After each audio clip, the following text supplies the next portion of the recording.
Okay, so the very first poem that we're reading is titled To Be of Use. This was published in 1973 by poet Marge Piercy. Generally, when you start a new text, especially a poem, you want to think about who the speaker is and who the audience is. So the speaker here, I've already written it down, it's an adult worker. And then the audience, we will leave blank until we have finished reading through the whole text. So when you read a text, the first thing that you want to do is read through the whole text before getting into the language and annotating it.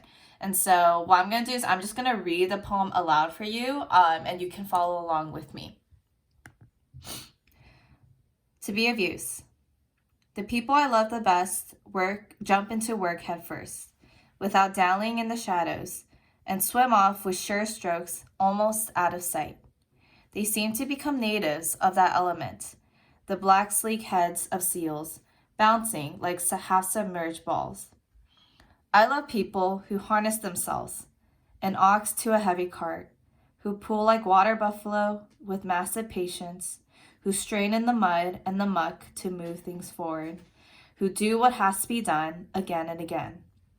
I want to be with people who submerge in the task, who go into the fields to harvest and work in a row and pass the bags along, who stand in the line and haul in their places, who are not parlor generals and field deserters, but move in a common rhythm, when the food must come in or the fire be put out.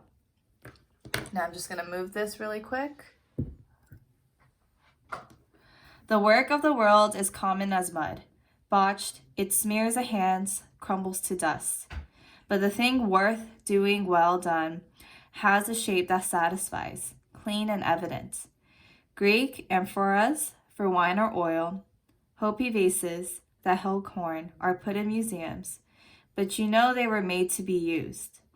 The pitcher cries for water to carry, and a person for work that is real. So, now that we have read the poem through, what you want to do is try to make sense of what is happening, what the writer is basically saying in the poem. So we're going to go by stanza. So we have 4 stanzas here. And so what I'm going to do is basically just we're going to look at what's happening in each stanza. And on this margin, I'm going to write down what the speaker is saying. So in the very first one where it says, the people I love the best jump into work head first, without dallying the shallows, and swim off with sure strokes almost out of sight. They seem to become natives of that element, and so on and so forth. So to me, the reader, it seems like the speaker loves people who begin immediately and confidently.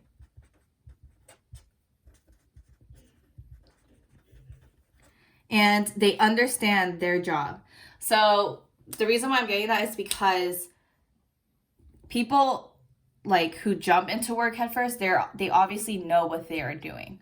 And there is this repetition between people and work. So the people and work, which suggests that there is a relationship between people and work. So the repetition of people and work emphasizes the relationship.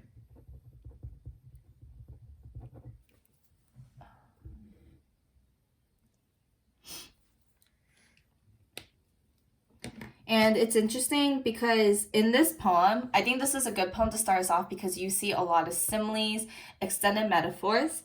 And so extended metaphors is when you use, when there's a symbol for something. So in this case, we see seals. The speaker suddenly talks about seals who are natives of that element because they're talking about water, and swim off with sure strokes almost out of sight. So you could identify that the extended metaphor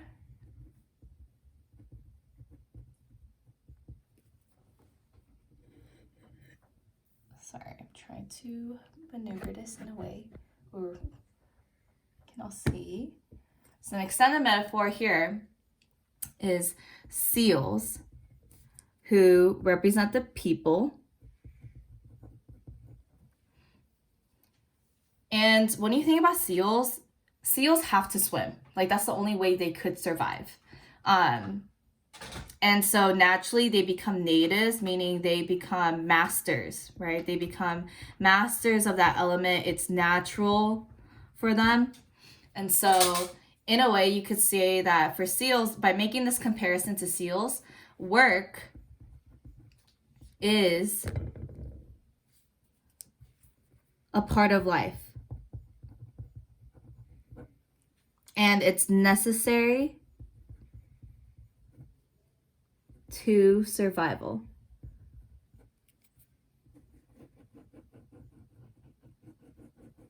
So this could be kind of like the takeaway for this stanza. So here we have kind of like the summary, like what the speaker, like almost like the tone, because we get a sense of what kind of people the speaker likes. And then we see like what the writer is using. So we see extended metaphor, we see repetition, and then this is kind of like the takeaway that we get from this stanza. Oh, and I forgot to mention, but the kind of similes you'll see, so you'll see the black sleek heads of seals bouncing like, so we have a simile here. So this poem has a lot of similes and extended metaphors. Let's move on to the next stanza. And in the next stanza, it says, I love people who harness themselves an ox to a heavy cart, who pull like buffalo. So again, we have another simile. With massive patience, who strain in the mud and the muck to move things forward, who do what has to be done again and again.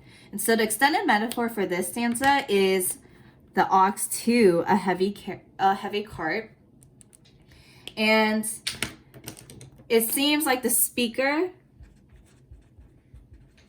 loves those who persevere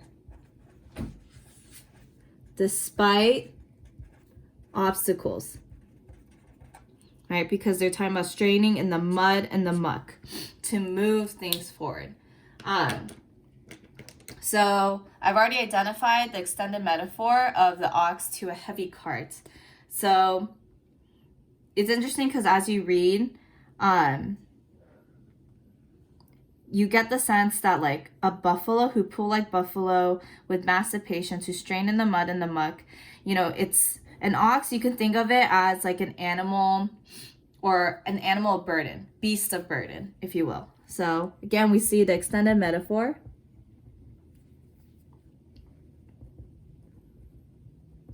And for an ox, you can really compare it to beasts of burden because they're carrying all this weight on their shoulders. And sometimes that is necessary in order to get the job done. So work moves you forward.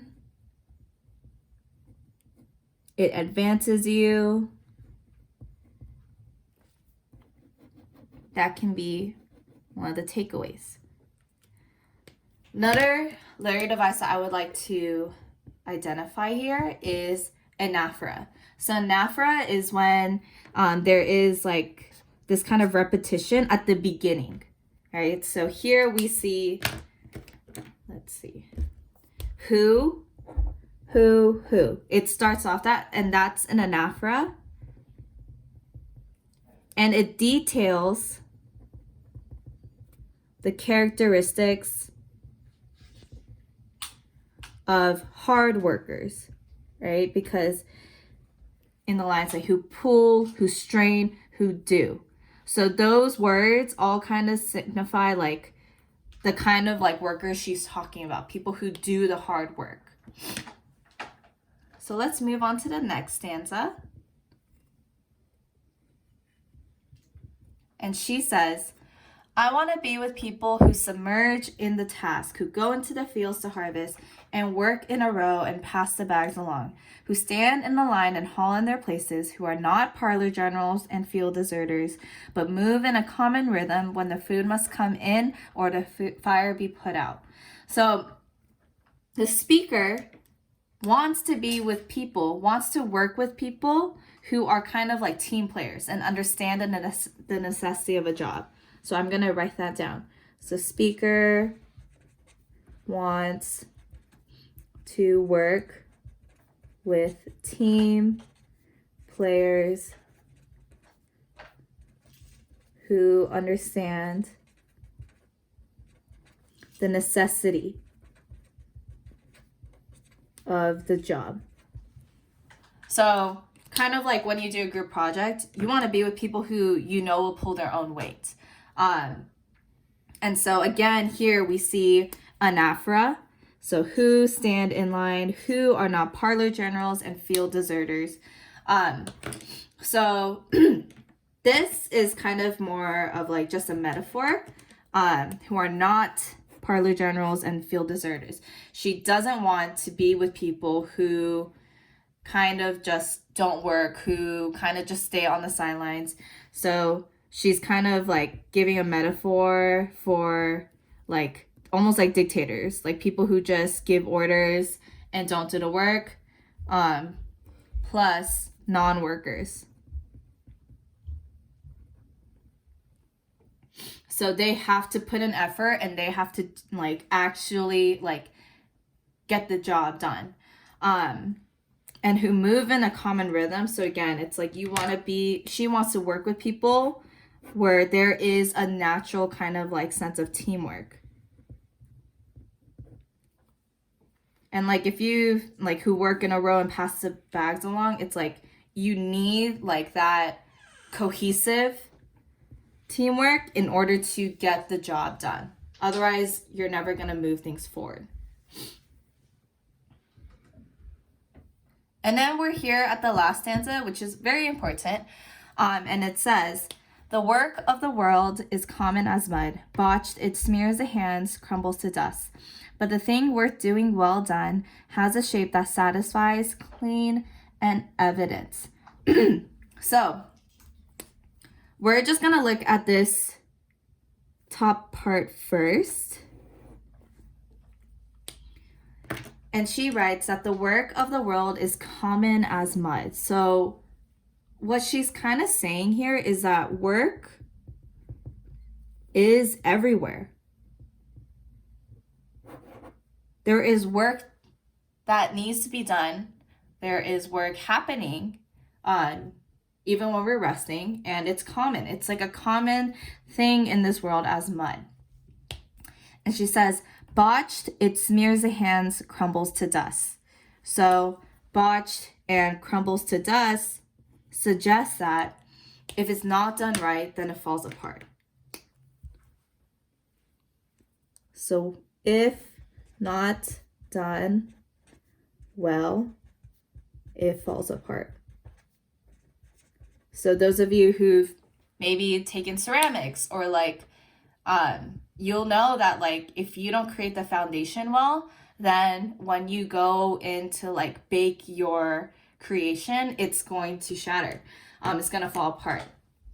And so here it says common as mud. So there is a simile here where work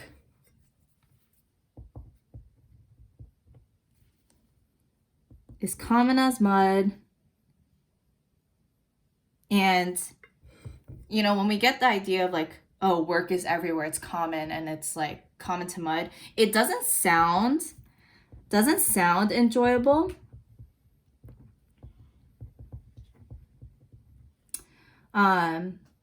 But it's the foundation for great things.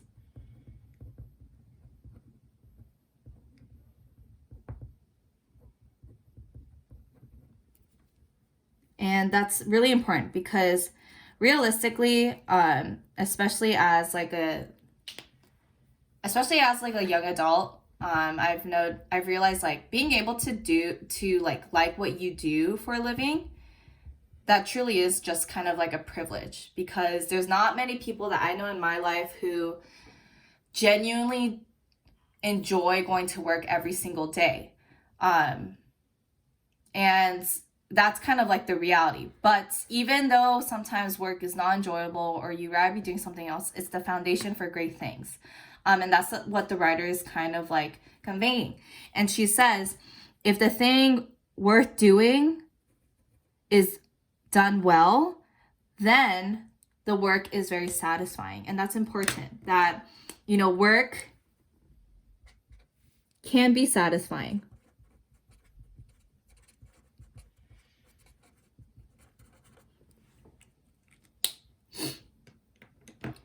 And then we're going to get to the second half of this stanza, which reads, Greek amphoras for wine or oil, Hopi vases that held corn are put in museums, but you know they were made to be used.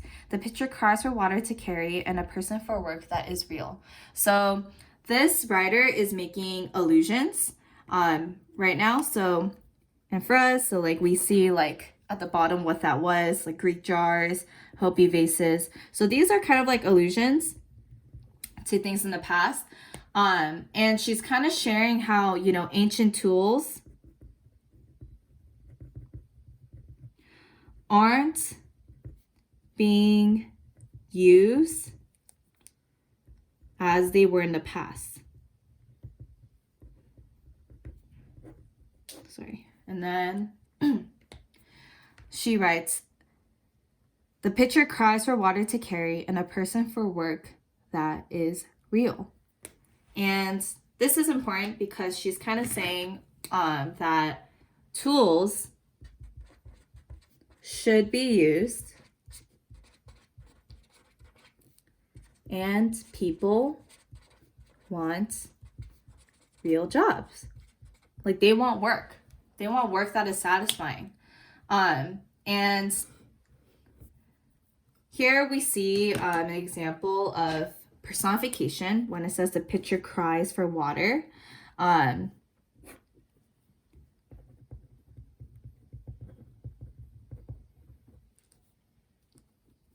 So it's kind of like a pun almost. Yelling out, and two is weeping. Like these are kind of like the definitions for crying out. And so by personifying the pitcher, it's giving it that human quality. And so, yeah.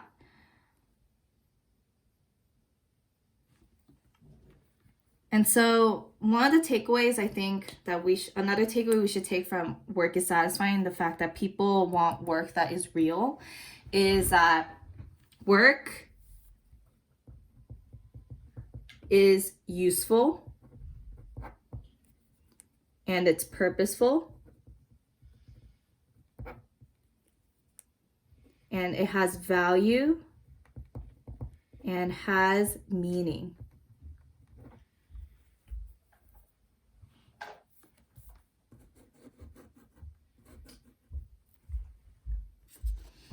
And so now that we've kind of like annotated this whole poem, and there's like more you could even like dissect from this poem, but I think this is like a good kind of like general outline of like how I expect you to approach this kind of text.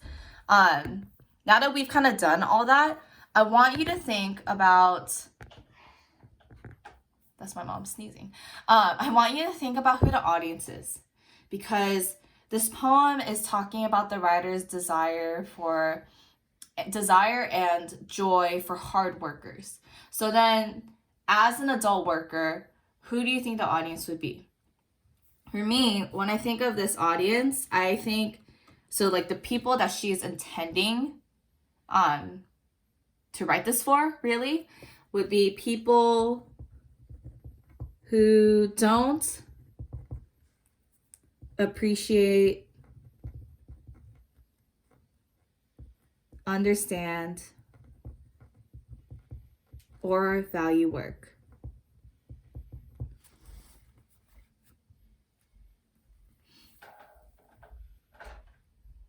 And so I want you to, like, these were some like takeaways from the stanzas, but then now that we've kind of annotated this whole poem and identified the speaker and the audience, I want you to think, how do you think this reflects on your own life?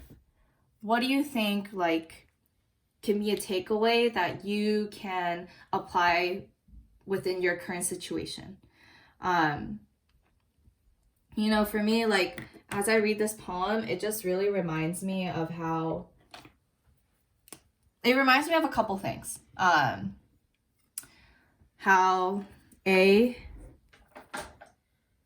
looks like an at, the necessity of work. That work is something that needs to be done. And there's so many different types of work out there that we don't even think about or realize. But it's important. And I think to express and build work can be a foundation.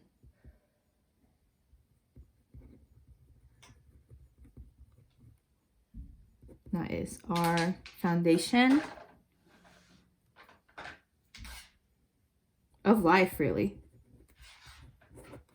Another takeaway would be that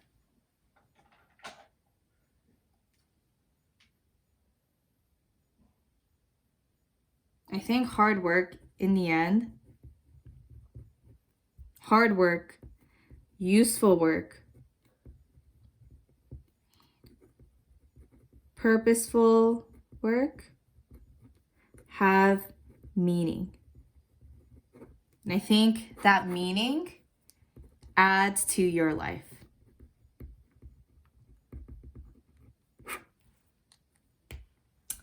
But yeah, I'm going to take a photo of all these annotations and upload them onto Canvas.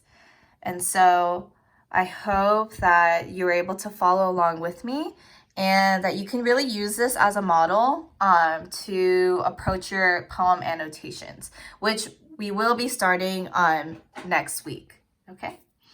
And so, yeah, thank you for following, and I hope you guys have a good day.